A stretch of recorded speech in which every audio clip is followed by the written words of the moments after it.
오늘은 하나님의 부르심에 대한 말씀 세 번째입니다. 하나님의 거룩함을 닮아가라는 부르심. 지난번과 같이 하나님의 이 거룩을 닮아가는 부르심은 남녀노소, 나이에 상관없이, 직업에 상관없이, 은사와 직분에 상관없이 모든 그리스도인들에게 주어진 것입니다. 오늘 말씀은 15절이 핵심이 되는 말씀입니다. 그렇지만 그 말씀은 14절과 17절에 있듯이 하나님의 자녀가 된 누구에게라도 해당하는 말씀입니다. 코로나 사태로 인해서 우리 교회의 사역들이 많이 위축이 되어 있고 중단된 것들도 많이 있습니다. 그렇다고 해서 교회에 하나님이 주신 부르심이 전면적으로 중단된 것은 아닙니다. 그 특정한 형태의 섬김은 잠시 중단되었을지라도 그 섬김을 하라고 부르신 분들의 죄송합니다. 그런 분들의 그 거룩함에 이루라는 하나님의 부르심은 계속 이어지고 있습니다. 교회에 모이든 모이지 못하든 교회를 구성하고 있는 성도들이 각자의 삶의 현장에서, 예배의 현장에서 하나님의 거룩함을 닮아가라는 그 부르심은 계속 이어지고 있는 것입니다.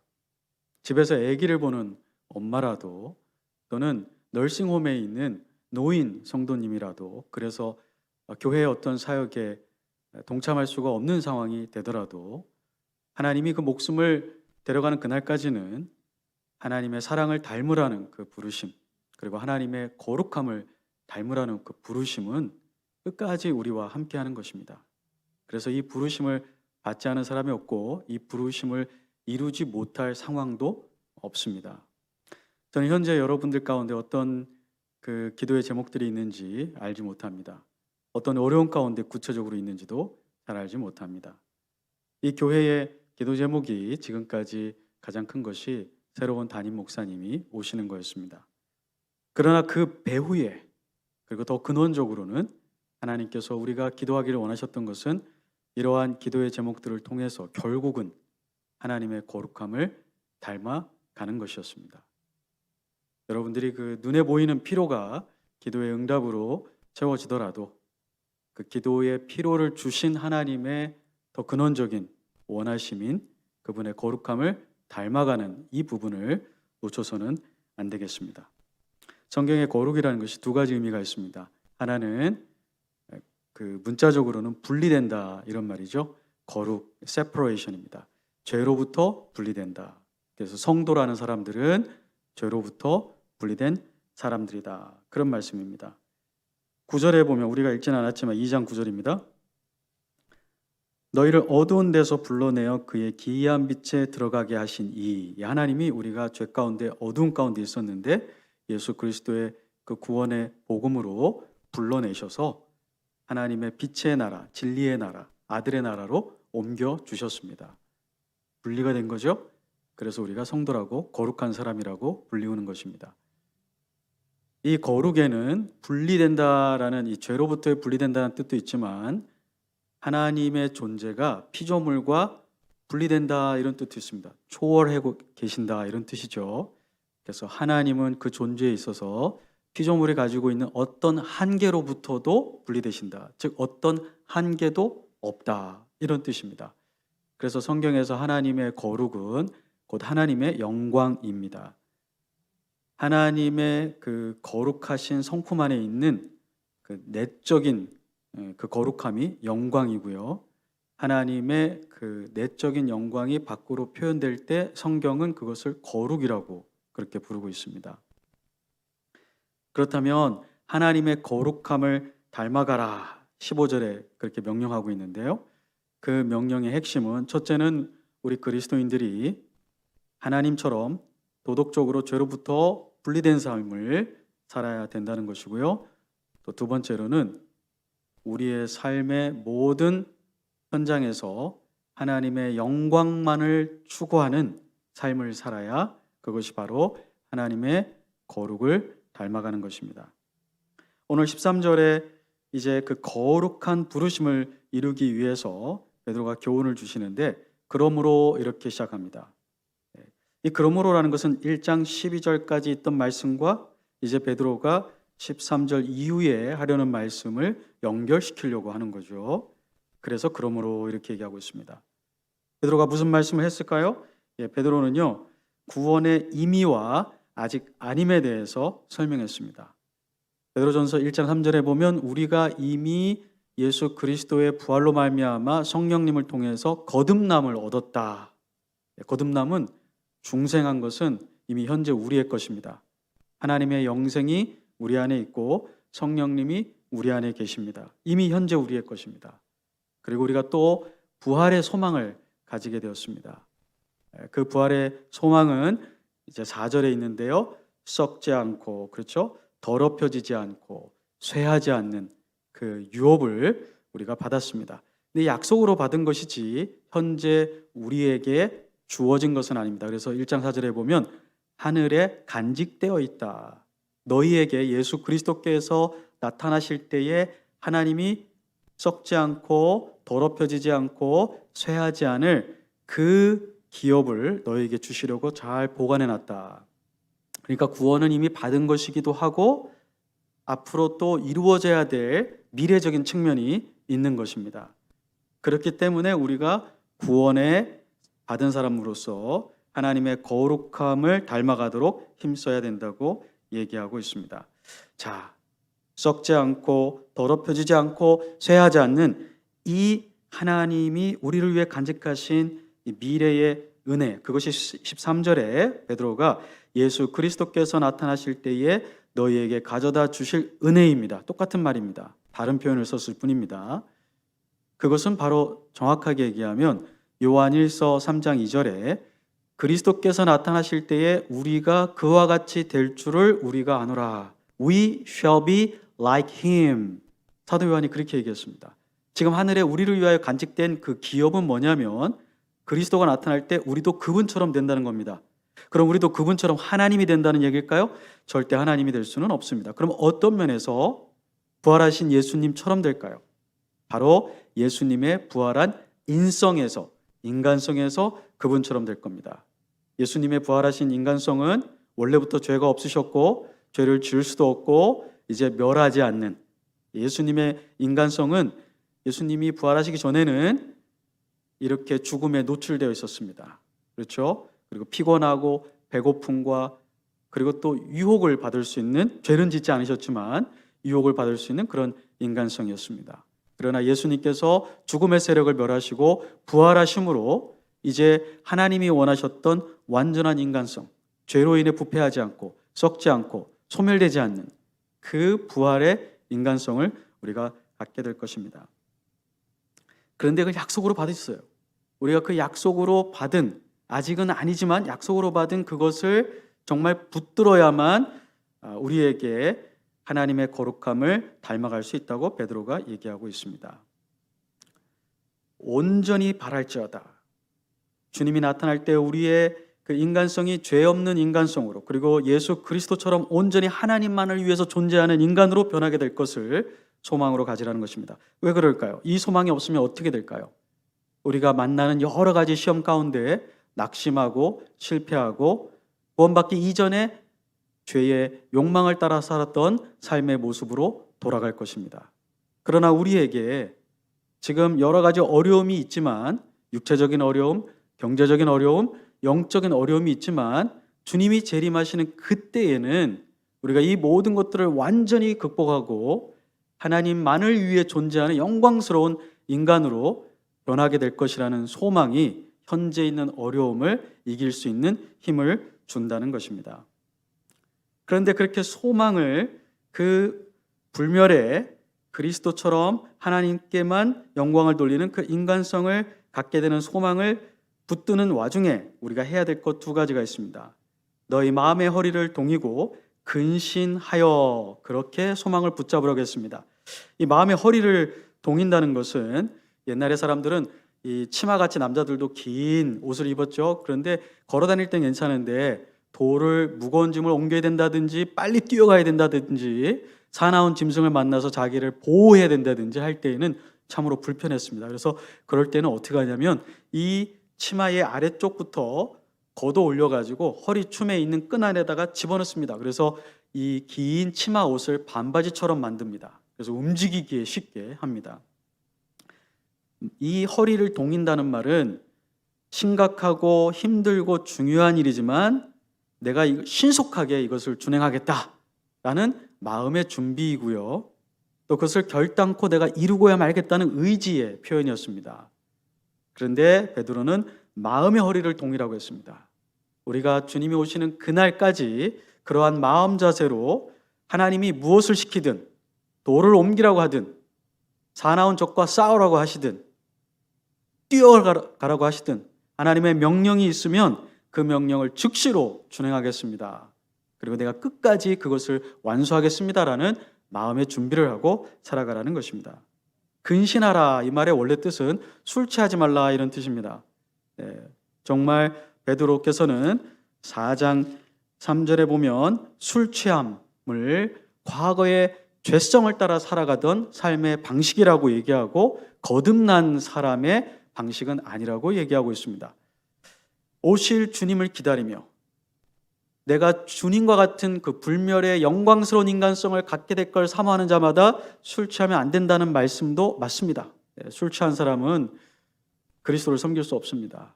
그렇지만 오늘 본문은 그것보다는 더 많은 걸 얘기하고 있습니다. 마음이, 지정의가 술 취하지 말라는 것입니다. 육신은 먹는 술로 취하는데 그럼 마음과 정신은 무엇으로 취하게 될까요? 이 세상에 있는 염려를 너무 하게 되면 염려에 취하게 됩니다. 이 세상에 있는 자랑거리들을 사모하게 되면 그 자랑거리에 취하게 됩니다.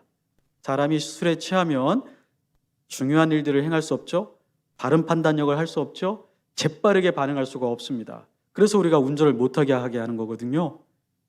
우리의 마음과 지성과 감정이 이 세상의 것들로 채워져서 취해버리면 하나님이 원하시는 거룩함에 이르라는 그 소명을 이룰 수가 없기 때문에 세상의 것에 취하지 말아라, 이렇게 얘기하는 것입니다. 직장에서의 커리어, 경력 쌓는 것 중요합니다. 집을 장만하는 것 중요합니다. 우리의 삶을 계획하면서 이제 노후에 어떤 안식을 취하는 것 중요합니다.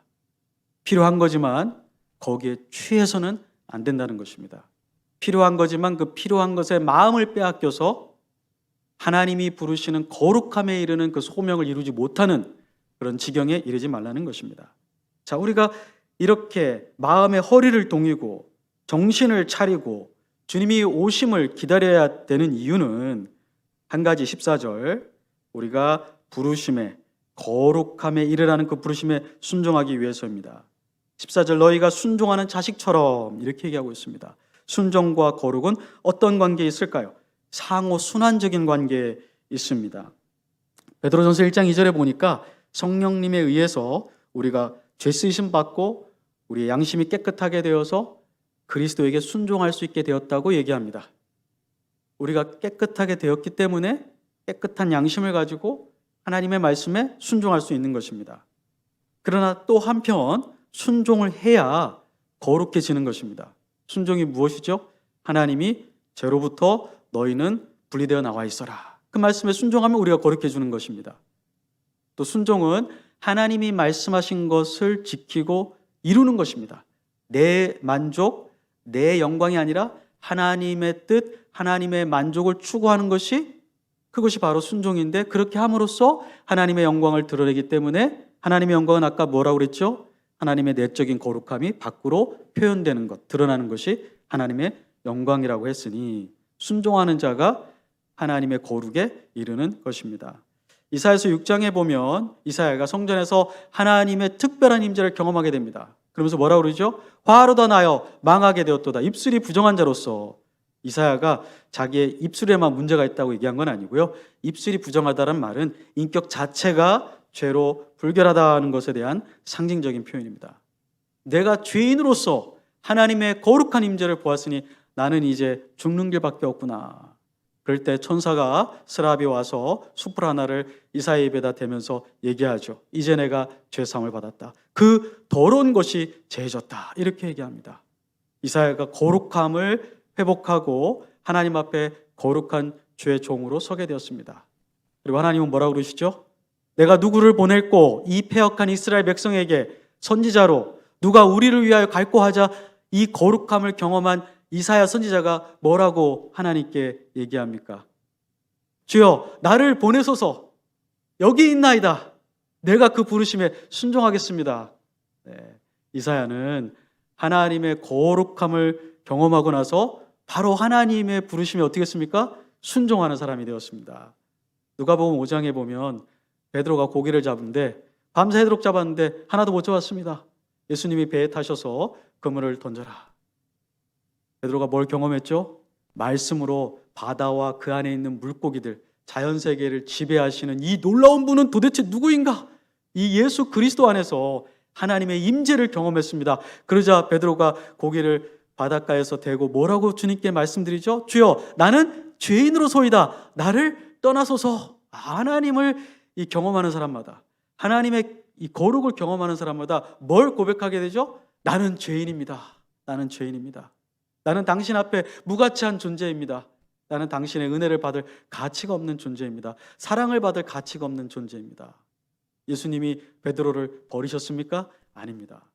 베드로에게 나를 따라오라. 베드로가 어떻게 반응했습니까? 그물과 배를 버려두고 주를 따르더라. 누가복음 5장 11절. 우리가 알 수 있는 건 뭡니까? 순종과 거룩은 상호적으로 그리고 순환되고 있다는 것을 알 수 있습니다. 순종하는 사람이 뭐 하는 사람이에요? 거룩해지는 사람입니다. 나는 하나님께 순종합니다 하면서 하나님의 거룩을 추구하지 않을 수 없고요. 나는 하나님의 거룩을 추구합니다 하면서 불순종할 수가 없는 것입니다. 그래서 베드로가 우리에게 너희는 거룩한 부르심을 순종하는 자식처럼 전에 알지 못할 때 따르던 너의 사역을 본받지 말아라. 네.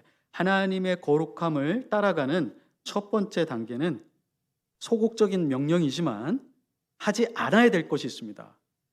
구원받기 이전에 살았던 삶의 방식을 다시 한번 되풀이해서는 안 된다는 것입니다.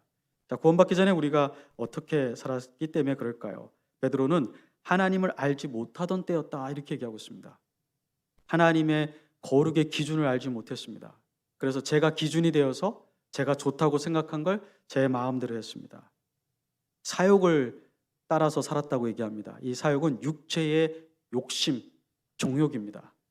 그냥 끌리는 대로, 먹고 싶은 대로, 즐기고 싶은 대로, 보고 싶은 대로, 말하고 싶은 대로, 돈을 쓰고 싶은 대로, 우리 마음대로 우리 삶 가운데 하나님의 거룩함에 대한 기준은 없이 그저 우리의 몸이 끄는 대로 살았던 것이 구원받기 이전의 삶, 거룩하신 하나님을 몰랐던 삶, 거룩한 생명을 받아본 적이 없는 그때의 삶의 모습이었습니다.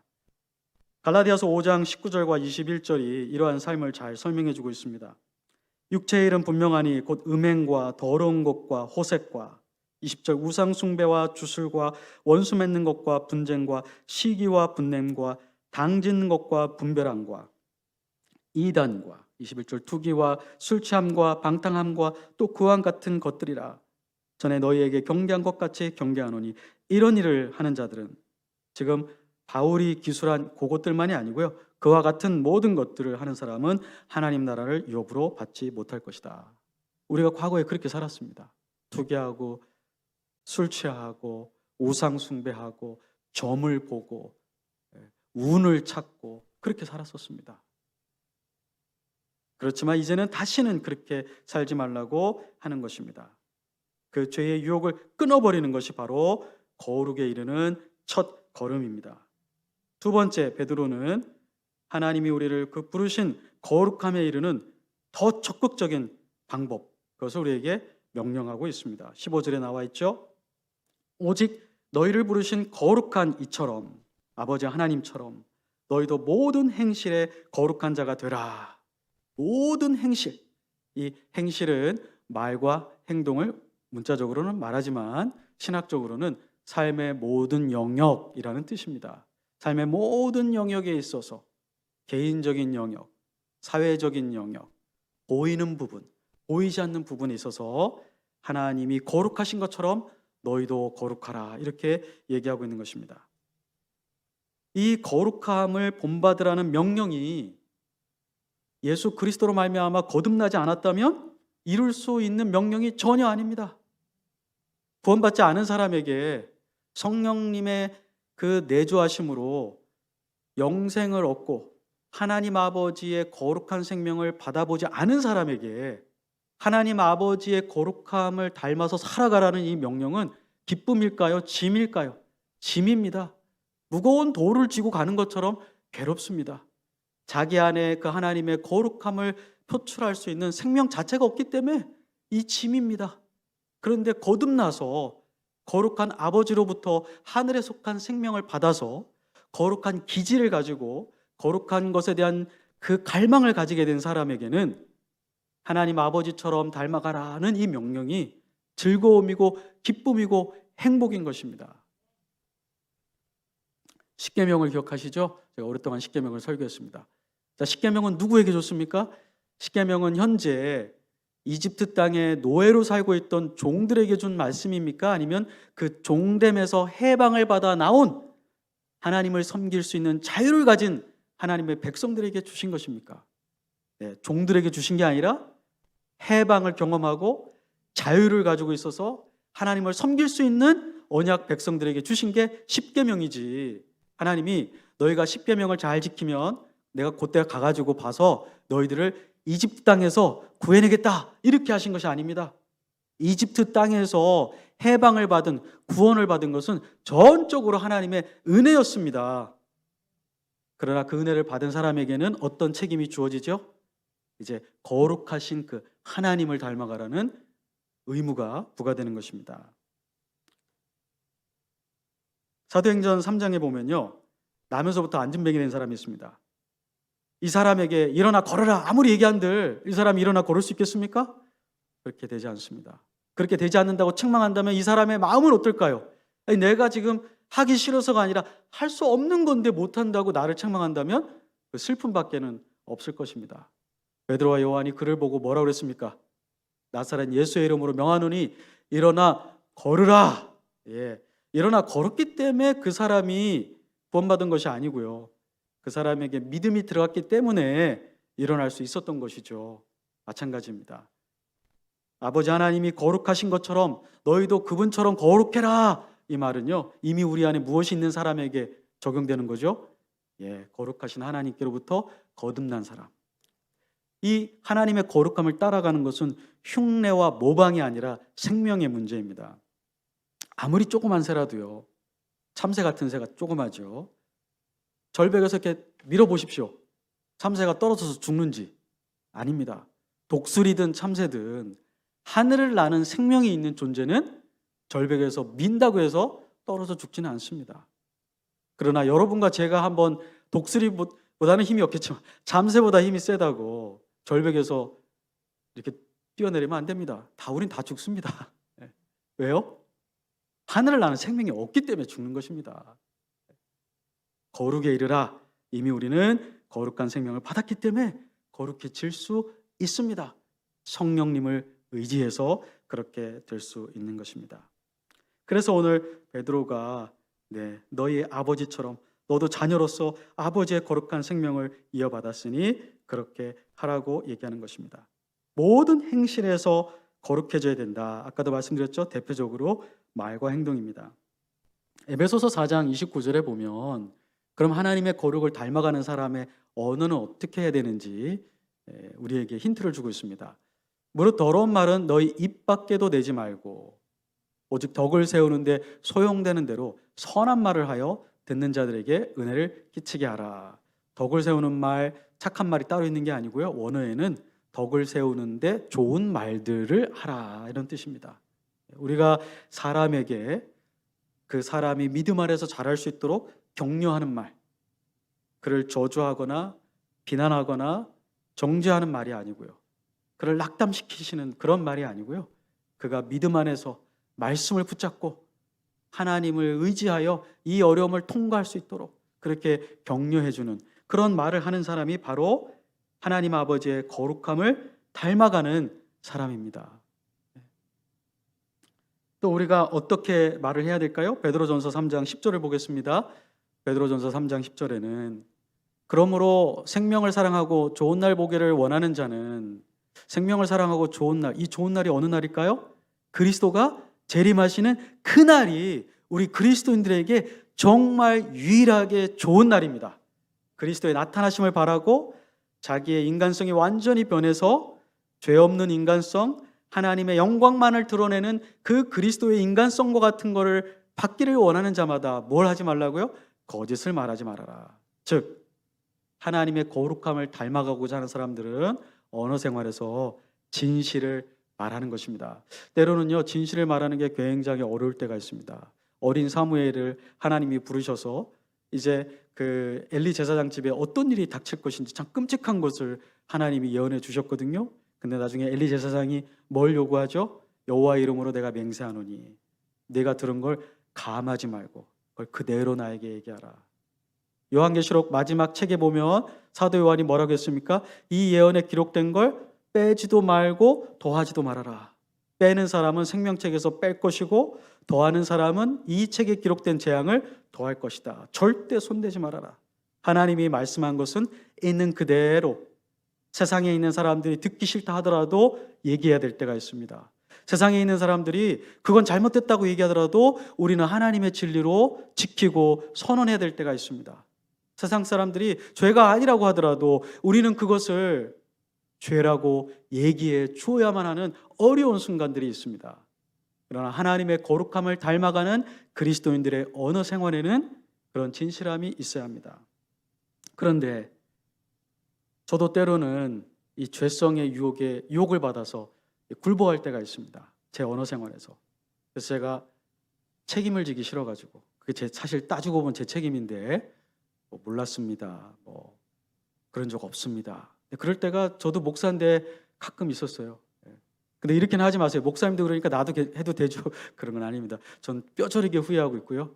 돌이켜볼 때마다 창피하고요. 타임머신이 있다면 돌아가서 그때 그 시간에 그분 앞에서 제가 그렇게 한 거라고, 그건 제 잘못이라고 돌이킬 수만 있으면 그렇게 돌이키고 싶어요. 오늘 주님 앞에 회개했지만 그 제 인생에서 참 오명이었습니다. 정말 그리스도의 보혈로 죄 씻음을 받았으니까 망정이지 안 그랬다면 그 양심의 그 무게로 제가 살기가 힘들었을 것입니다. 우리 언어 생활에 참 이렇게 진실하지 못하고 또 질투 때문에 괜히 험담하고 괜히 깎아나리는 그런 말들을 했던 것을 저도 알고 있습니다. 제 양심이 저에게 얘기하고 하나님이 알고 계십니다. 그러나 오늘 본문에 의하면 모든 부분에서 하나님의 거룩함을 닮아가라. 하나님은 항상 우리를 위로하시는 말씀해 주시고 죄를 얘기하시더라도 그 회개에 또 초청을 해주시고 또 우리에게 진실을 얘기해 주시는 분이십니다. 자, 그럼 우리가 행위에 있어서는 어떻게 해야 될까요? 행위에 있어서는 아까 읽었지만 갈라디아서 5장 22절 여러분 너무나 잘 아시죠? 성령의 9가지 열매, 사랑과 희락과 화평과 오래 참음과 자비와 양성과 충성과 온유와 절제니. 그런데 여기 놀라운 것은요, 성령의 열매가 복수가 아니라 단수입니다. 왜 사도 바울이 9가지나 얘기하면서 단수로 얘기했을까요? 이것은 그 모양이 다르게 나타날 뿐이지 다 예수 그리스도의 거룩한 인격입니다. 어떤 상황에서는 사랑으로 예수님의 거룩한 인격이 우리를 통해서 나타나고요. 어떤 상황에서는 오래 참는 것으로 예수님의 거룩한 인격이 나타나고요. 어떤 상황에서는 충성스러움으로 예수님의 그 거룩한 인격, 하나님의 그 거룩하심이 우리를 통하여 나타나는데 그것을 성령의 9가지 열매라고 부릅니다. 자, 성령님의 이름이 뭐죠? 거룩하신 영. 거룩하신 영이 우리 안에서 역사해서 우리로부터 인격의 열매를 산출하게 한다면 그 열매들은 다 어떤 거죠? 거룩한 것들입니다. 그래서 성령의 9가지 열매는 사실 거룩의 열매들입니다.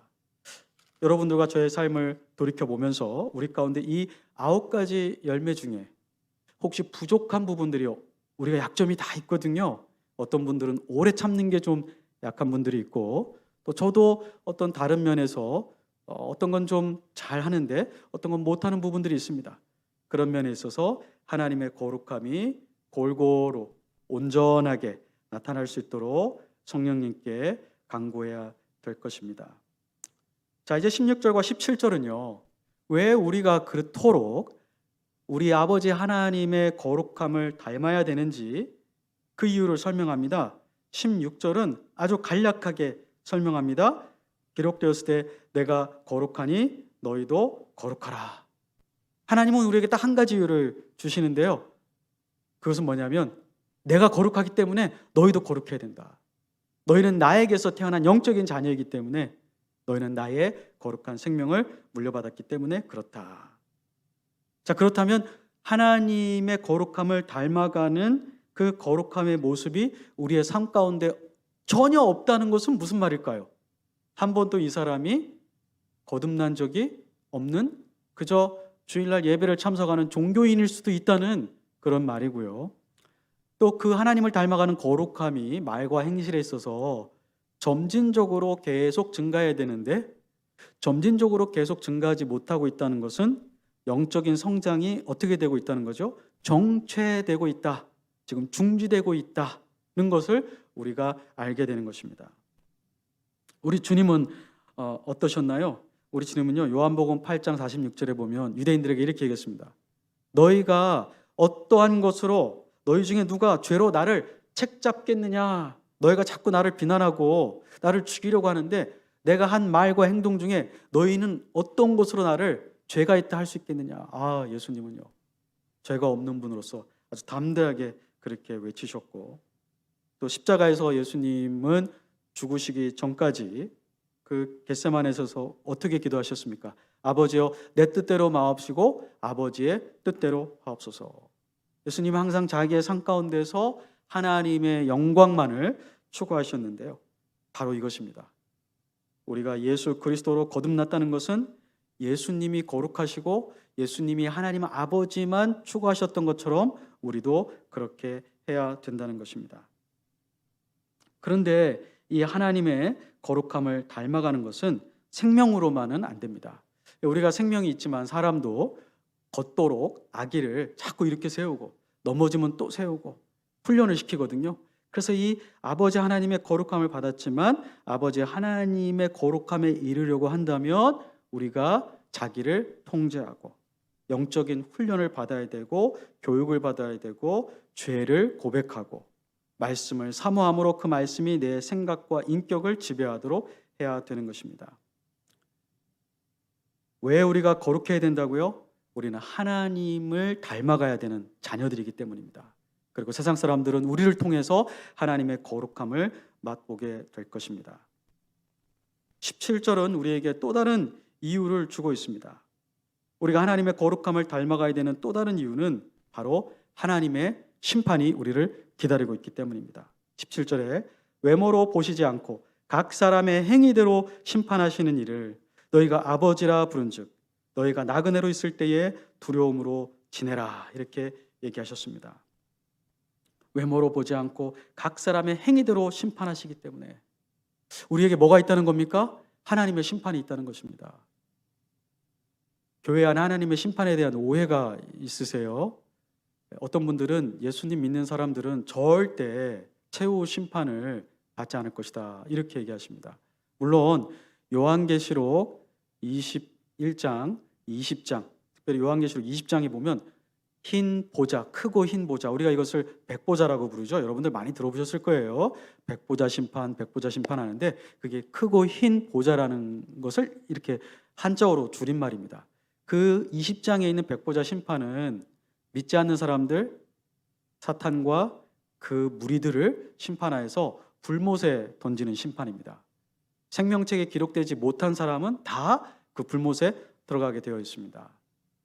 그리고 정말 요한복음 3장 16절과 또 18절과 36절에 보면 요한은 이미 예수님을 믿는 그 순간 예수님을 믿는 사람이 사망에서 생명으로 옮겼다. 현재예요, 현재.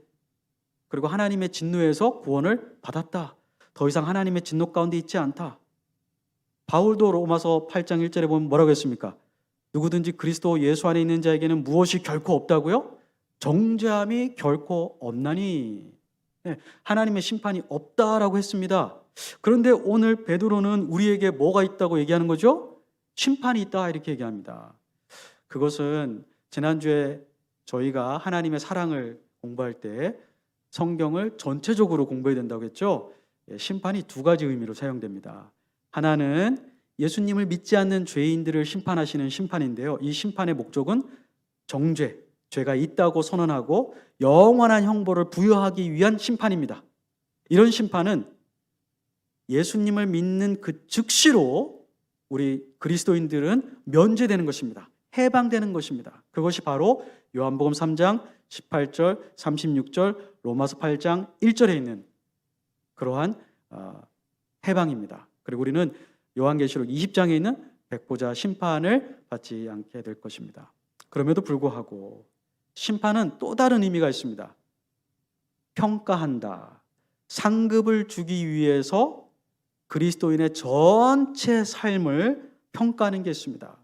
고린도후서 5장 10절을 볼까요? 베드로만 그렇게 얘기한 게 아닙니다. 바울도 그렇게 얘기했어요. 이는 우리가 다 반드시 그리스도의 심판대 앞에 나타나게 되어 각각, 우리는 누구예요? 안 믿는 사람이 아니고요, 이 편지를 쓰고 있는 당사자 바울과 편지를 받는 고린도 교회 교인들입니다. 그리스도인들이 다 어떻게 한다고요? 각각 선악간에 그 몸으로 행한 것을 따라 받으려 함이라. 선을 행한 사람은 하나님을 위해서, 하나님의 영광을 위해서, 하나님의 거룩을 위해서 선을 행한 사람은 따로 받는 게 있고요, 거룩하신 아버지의 생명을 받았음에도 불구하고 아버지 하나님의 거룩함을 드러내지 못하고 죄를 범한 사람, 아버지 하나님의 영광을 드러내어서 아버지 하나님의 거룩함을 드러내야 되는데 자기의 영광을 드러내고 산 사람에게는 거기에 해당하는 무엇이 있다는 것입니다. 그럼 그것이 무엇일까요? 상급은 무엇이고 악을 행했을 때 받는 것은 무엇일까요? 자, 고린도전서 3장 12절과 15절에 있습니다. 만일 누구든지 금이나 은이나 보석이나 나무나 풀이나 지푸로 이 터 위에 세우면 각 사람의 공적이 나타날 터인데, 이 각 사람은 안 믿는 사람들이 아니고요, 고린도전서 3장에서는 첫째는 사역자들, 두 번째는 모든 그리스도인들을 말하고 있습니다. 이 공적이라는 말은 영어 성경에는 work입니다. work. 각 사람, 각 그리스도인의 행위, 각 그리스도인의 신앙의 삶 전체를 얘기하는 것입니다. 그것이 그리스도가 이 땅에 임하실 때 드러나게 됩니다. 어떻게요? 불로 테스트를 받습니다. 불로 나타나고는 불로 테스트를 받는다. 그분이 각 사람의 행위에 대해서 그 어떠함을 시험할 것인데요, 14절. 만일 누구든지 그 위에 세운 공적이 그대로 있으면, 그 인생이 하나님 앞에 인정을 받으면 상을 받고, 영어에는 reward, 상을 받습니다. 15절, 누구든지 그 공적이 불타면, 자기의 신앙 행위가, 자기의 신앙 인생이 사라져버리면, 거룩함이 없어서요, 이 소멸하는 하나님의 거룩한 불이 테스트를 할 때 이 거룩함의 테스트를 통과하지 못하고 다 사라지게 되는 것입니다. 그러면 그 사람은 예수님을 영접했으니 구원은 받겠죠. 예수님 믿는 그 순간 영원한 형벌, 정죄, 심판, 이것들은 다 면제받았거든요. 그렇지만 어떻게 구원받는 것 같다고요? 불 가운데서 구원받는 것처럼 구원받는다. 이건 무슨 말이에요? 해를 받으니, 해라는 거는요, 지옥에 간다, 지옥불에 들어간다, 이런 말이 아니고요, 그냥 원어에는 loss, suffer loss 이렇게 되어 있습니다. 뭐를 잊어버린다는 거죠? 받을 수 있었던 상급을 받지 못하게 된다는 것입니다. 받을 수 있는 상급이 있었어요.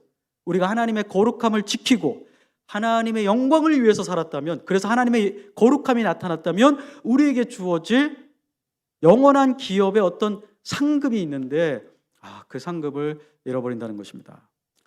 자, 흔히들 이 상급을 얘기하면 행위구원을 생각하는데요, 상급이 행위구원이 아닙니다. 행위구원은 구원을 공적으로 선한 행위로 얻는다 말할 때 그것이 행위구원입니다.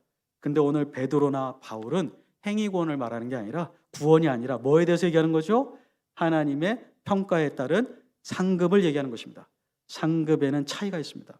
그래서 우리가 행한 대로 according to what we have done 이렇게 되어 있습니다. 우리가 행한 것대로 따라서 비례해서, 오늘 우리의 본문에도 뭐라고 되어 있습니까? 17절, 각 사람의 행위대로 이렇게 되어 있습니다. 그 분량대로. 하나님의 거룩을 위해서 살았던 사람이라고 다 똑같은 것이 아닙니다. 바울과 베드로와 그리고 많은 우리들 중에 똑같이 바울과 베드로처럼 하나님의 상급을 받는 것은 아닙니다.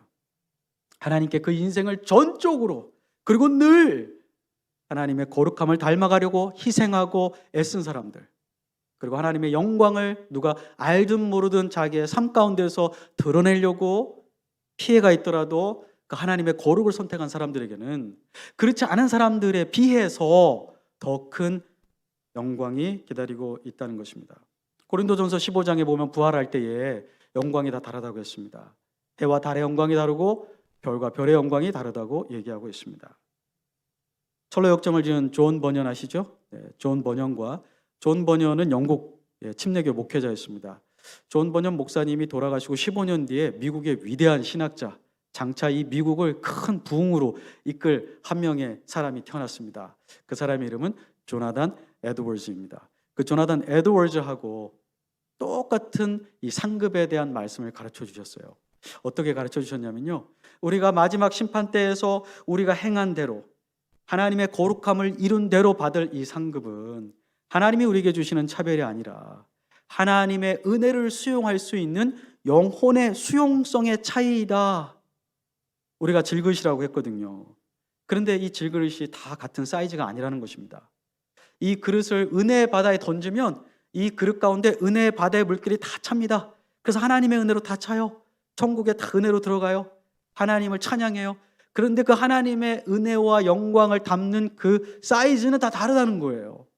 그러면 하나님의 천국에서 주시는 그 영광과 거룩과 그 아름다움을 인식할 수 있는 수용성의 그 차이는 어디서 생기느냐? 바로 이 땅에서 우리가 하나님의 거룩함을 얼마나 어떻게 일관되게 추구했냐에 따라서 장차 주님이 재림하실 때에 얻게 될 그 은혜를 얼마나 수용하게 될 것인가의 그 범위가, 그 깊이가 결정된다는 것입니다. 현재 주님을 위해 죄를 멀리하고 하나님의 영광을 위해 내 것을 손해보더라도 희생하더라도 그것을 선택한 사람에게는 주님이 나타나실 때에 똑같은 은혜를 우리 모두에게 주시지만 받는 우리 쪽에서는 차이가 난다는 것입니다. 그래서 베드로가 심판을 기억해라. 심판을 기억한다면 현재 너희가 어떻게 살아야겠느냐. 자, 하나님의 심판에 대한 말씀들이 있습니다. 로마서 14장 10절 13절 한번 보여주십시오. 내가 어찌하여 내 형제를 비판하느냐. 이 로마서 14장의 문맥을 보시면 이제 율법주의에 살다가 복음을 듣고 그리스도인이 된 유대인들이 로마 교회 안에 있었습니다. 근데 그들 중에 어떤 사람들은 복음의 깊이를 충분히 이해하지 못해가지고 믿음으로 구원받았지만 안식일을 지킨다든지 뭐 어떤 구약에서 먹지 말라고 하는 음식을 아직도 먹지 않아야 된다고 그렇게 믿고 있는 성경 지식이, 계시가 부족한 사람들이 있었습니다. 이방인들 중에 예수님을 믿고 로마 교회 교인이 된 사람들 중에는 그것은 율법에 속한 거지 이제 더 이상 우리에게는 그걸 지키지 않아도 됩니다. 이렇게 얘기하면서 그 하나님의 계시, 복음의 계시를 제대로 충분하게 이해하지 못한 사람들을 그 복음을 충분하게 이해한 사람들 중에 무시하고 비난하는 사람들이 있었습니다. 그래서 바울이 그 사람들에게 이렇게 권면하는 겁니다. 내 형제를 왜 비판하느냐? 성경의 지식이 좀 부족하다고 왜 비판하느냐? 어찌하여 내 형제를 업신여기느냐? 무시하느냐? 우리가 다 하나님의 어디에 쓴다고요? 심판대 앞에 서리라. 그 무시받는 형제도 하나님의 심판대 앞에 설 것이고 그 형제를 무시하는 너도 하나님의 심판대 앞에 설 것이다. 그 다음 구절 한번 보여주십시오. 기록되었을 때 주께서 이르시되 내가 살았노니 모든 무릎이 내게 꿇을 것이요 모든 혀가 하나님께 자백하리라. 네, 자기의 입으로 자기가 왜 그렇게 했는지 고백하게 된다는 것입니다. 또 그 다음 보여주십시오. 이러므로 우리 각 사람이 자기 일을 하나님께 짓고 하리라. 13절 그런즉 우리가 다시는 서로 비판하지 말고 거칠 것을 형제 앞에 두지 않도록 주의하라. 바울이 지금 형제들에게, 로마인의 형제들에게 서로 조금 더 많이 알았다고 조금 더 모르는 사람을 무시하거나 비판하지 말라고 할 때 어떤 걸 얘기했습니까? 하나님의 심판에 대해서 얘기합니다. 하나님이 그렇게 비판한 사람도 심판할 것이니 어떻게 하라고요? 비판하지 말고.